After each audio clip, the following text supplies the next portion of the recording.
देख रहे हैं बेसिकली प्रोग्राम बेसिकली प्रोग्राम का एक्सपर्ट। ताकि आज की वीडियो में हम बात करेंगे 5 जुलाई 2025 में आयोजित होने वाले शिक्षा संकुल की बैठक के बारे में। जैसा कि आप सभी को पता है कि प्रत्येक महीने की तीसरे बुधवार को शिक्षा संकुल की बैठक का आयोजन किया जाता है।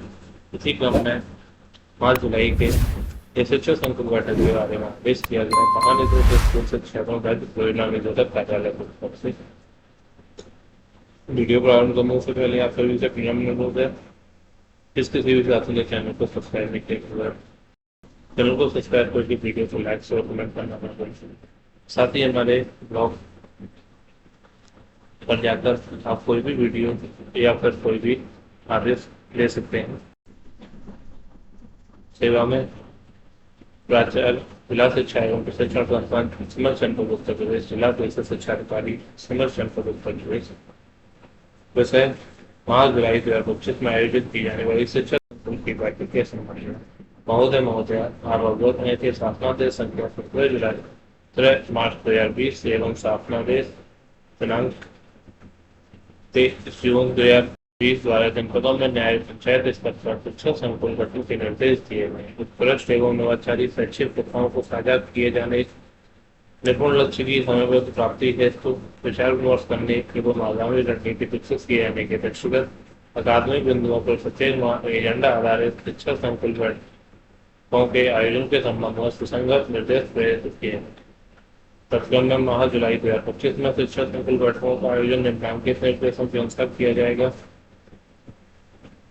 दिनांक 15 जुलाई 2025 को अपराह्न 1:30 से 3 बजे के मौके संलग्न एजेंडा बिंदुओं के अनुसार शिक्षा संकुल बैठक का आयोजन किया जाए। एजेंडा आधारित शिक्षा संकुल बैठकें प्राथमिक एवं उच्च प्राथमिक स्तर के शिक्षकों के लिए सतत पृथक आयोजित की जाएंगी।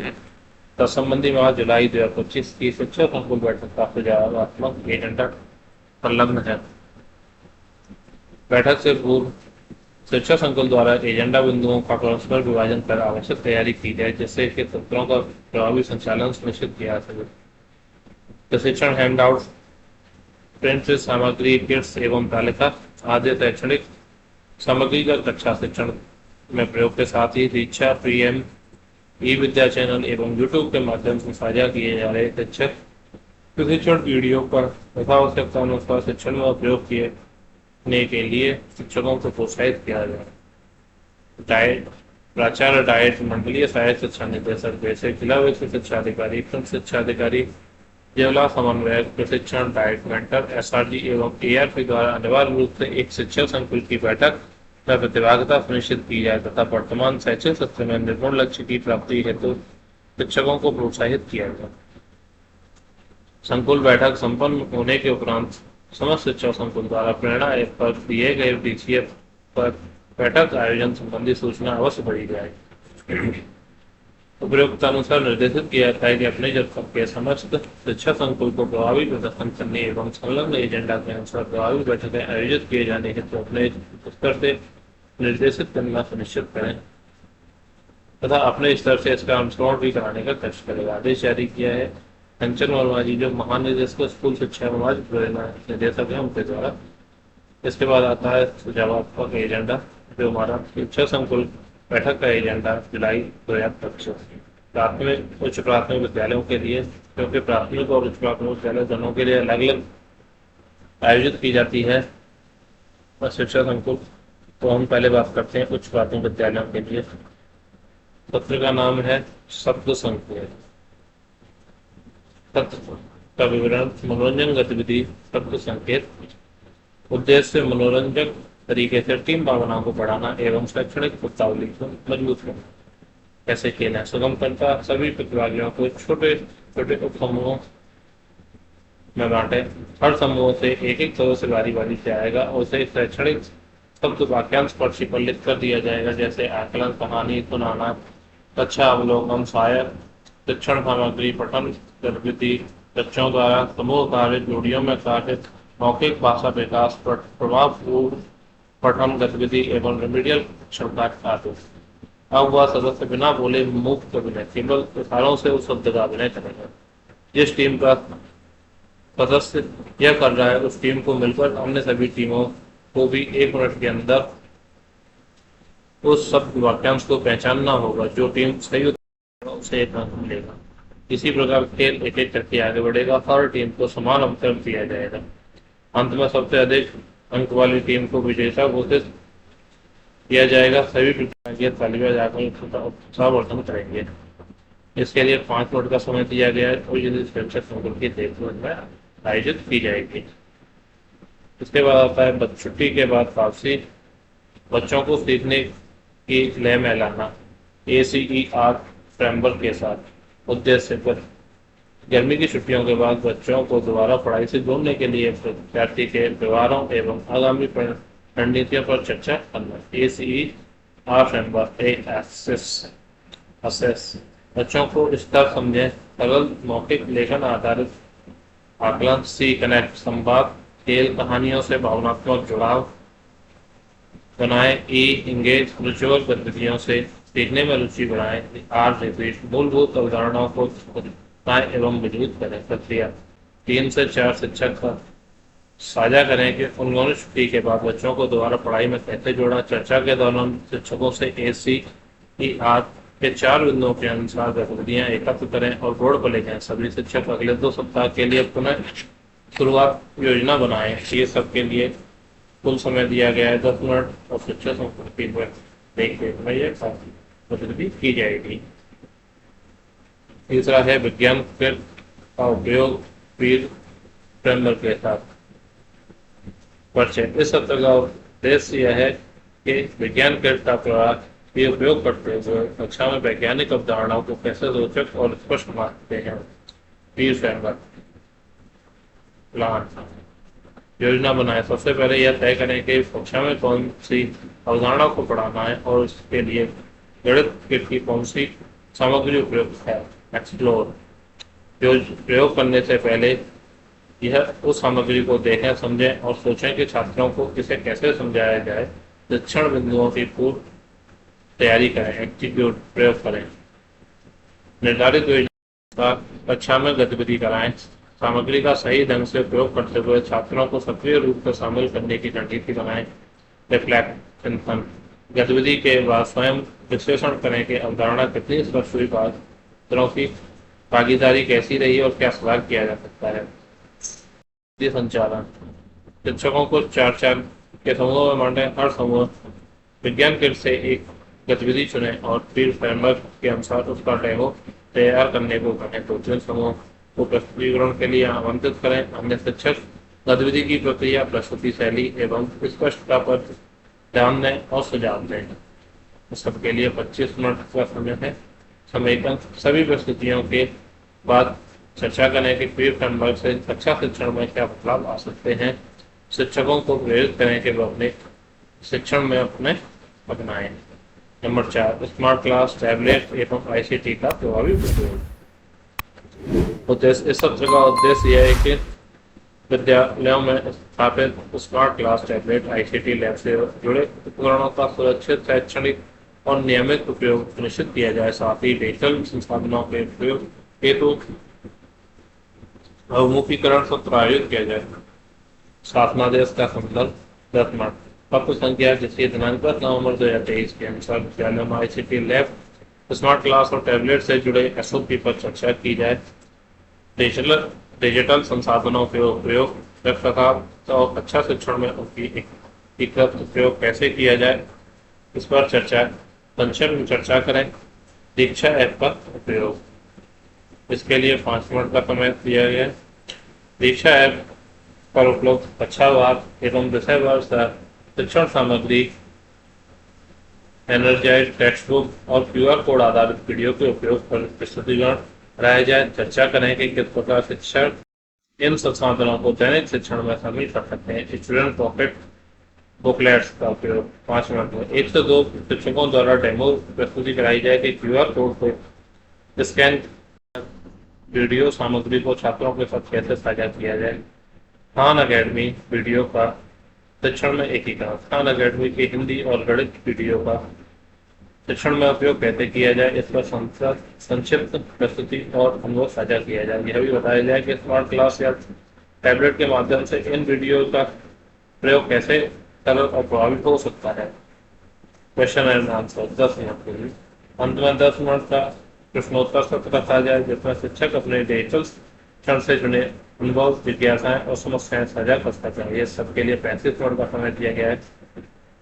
5वां है प्राथमिकता एवं प्रशंसा सत्र। शिक्षा मंत्रालय भारत सरकार द्वारा प्रदत्त निर्देश के क्रम में एक पेड़ माह के नाम 2.0 अभियान के अंतर्गत 5 जून से अद्यतन पौधारोपण का पोर्टल पर अपलोड किया कराना सुनिश्चित करें। पोर्टल पर अपलोड की गई नवीनतम समय सारणी का अध्ययन करें और सुनिश्चित करें कि कक्षा शिक्षण, प्रशिक्षण तथा डिजिटल शिक्षण सामग्री गतिविधियां उसी के अनुसार संचालित हैं। संकुल में सर्वाधिक छात्र नामांकन एवं सर्वाधिक औसत उपस्थिति वाले विद्यालय के शिक्षकों तथा शिक्षण में नवाचार के लिए शिक्षकों की सराहना करें। Eco club for mission life, sports club, गणित क्लब, विज्ञान क्लब, रीडिंग क्लब के गठन एवं आगामी माह की गतिविधियों की तैयारी करें। इस सब के लिए 10 मिनट का समय दिया गया है और यह सभी शिक्षकों द्वारा मिलकर की जाएगी। लास्ट में आता है आपका समीकरण एवं धन्यवाद। महत्वपूर्ण मुद्दों की पुनरावृत्ति की जाएगी। इसके लिए 5 मिनट का समय है और यह शिक्षक संकुल द्वारा आयोजित की जाएगी। इसके बाद आता है आपका शिक्षक संकुल बैठक का एजेंडा प्राथमिक विद्यालयों के लिए। सत्र का नाम है आपका सत्र संकेत, मनोरंजन गतिविधि संकेत, मनोरंजक तरीके से टीम भावना को बढ़ाना और शैक्षणिक शब्दावली को मजबूत करना। कैसे खेलें? सुगमकर्ता सभी प्रतिभागियों को छोटे छोटे समूहों में बांटें। हर समूह से एक सदस्य की बारी बारी से आएगा और उसे एक शैक्षणिक शब्द वाक्यांश पर्ची पर लिख कर दिया जाए, जैसे आकलन, कहानी सुनाना, कक्षा अवलोकन, सहायक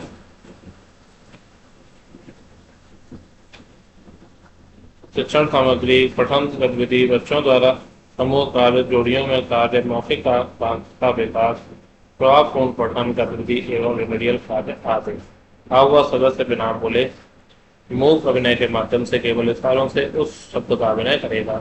जिस टीम का सदस्य कर रहा है उस टीम को मिलाकर अन्य सभी टीम को भी 1 मिनट के अंदर उस शब्द वाक्यांश को पहचानना होगा। जो टीम सही उत्तर देगी उसे 1 अंक मिलेगा। इसी प्रकार खेल आगे एक एक करके आगे बढ़ेगा और समान उत्तर दिए जाएंगे। अंत में सबसे अधिक अंक अर्जित करने वाली टीम को विजेता घोषित किया जाएगा। सभी प्रतिभागी ताली बजाकर प्रदर्शन करेंगे। 5 मिनट का समय दिया जाएगा। शिक्षक संकुल की देखरेख में किया जाएगा। नंबर 2, छुट्टी के बाद वापसी, बच्चों को सीखने के लय में लाना ACER फ्रेमवर्क के साथ। जैसे गर्मी की छुट्टियों के बाद बच्चों को दोबारा पढ़ाई से जोड़ने के लिए विद्यार्थी के व्यवहारों और आगामी रणनीतियों पर चर्चा। ACER framework. ऐसे बच्चों का स्तर समझें, सरल मौखिक लेखन आधारित आकलन। कनेक्ट, संवाद, खेल और कहानियों से भावनात्मक जुड़ाव। इंगेज, रुचिकर गतिविधियों से सीखने में रुचि बढ़ाएं। रिपीट, मूलभूत अवधारणाओं को दोहराएं और मजबूत करें। प्रक्रिया 3 से 4 शिक्षक साझा करें कि उन्होंने छुट्टी के बाद बच्चों को दोबारा पढ़ाई में कैसे जोड़ा। चर्चा के दौरान शिक्षकों से ACER के 4 बिंदुओं के अनुसार गतिविधियां एकत्र करें और बोर्ड पर लिखें। सभी शिक्षक अगले 2 सप्ताह के लिए पुनः शुरुआत योजना बनाएं। इस सबके लिए 10 मिनट का समय दिया गया है। नंबर 3 पर है मौखिक भाषा विकास संबंधित खेल गतिविधि। परिचय, मौखिक भाषा विकास संबंधित खेल गतिविधियां सुगमकर्ता प्रतियोगियों से नीचे दिए गए सवाल पूछें और प्रतिक्रिया लें। नंबर 1, बच्चों के मौखिक भाषा विकास के लिए आप कक्षा में कौन सी गतिविधियां करते हैं, उदाहरण सहित बताएं। बच्चों के साथ मौखिक भाषा विकास की गतिविधियां क्या जरूरी हैं।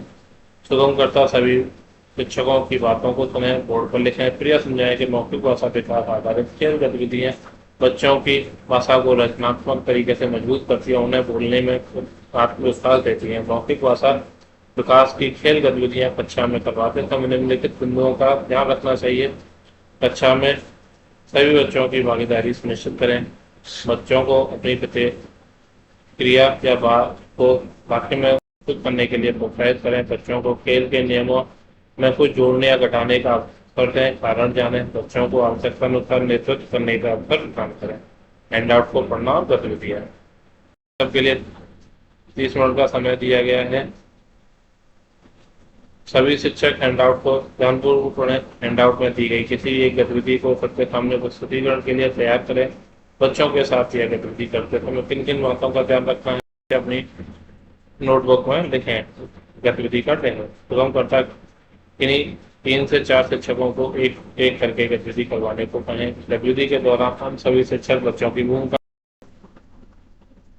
सत्र समेकन, सुगमकर्ता उक्त कक्षा में गतिविधि कराते समय ध्यान रखने योग्य बिंदुओं को दोहराते हुए सत्र का समेकन करें। साथ ही अगले माह की बैठक में पूर्व हैंडआउट में दी गई खेल गतिविधियों को कक्षा शिक्षण में लागू करें ताकि आगामी बैठक में संबंधित अनुभवों पर चर्चा की जा सके।